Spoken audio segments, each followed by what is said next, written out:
Di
Đà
A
Di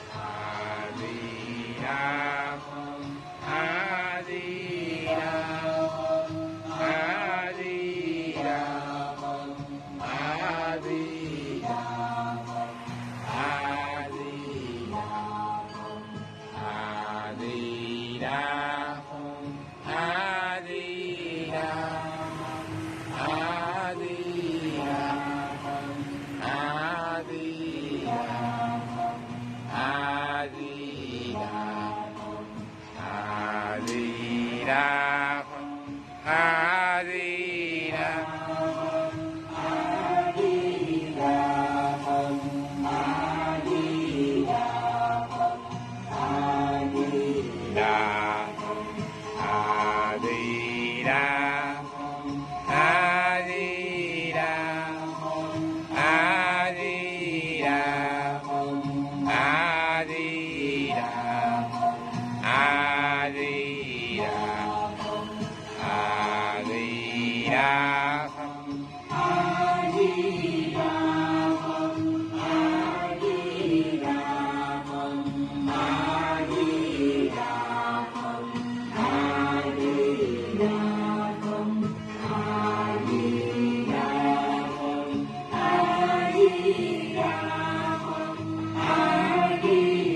Di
Đà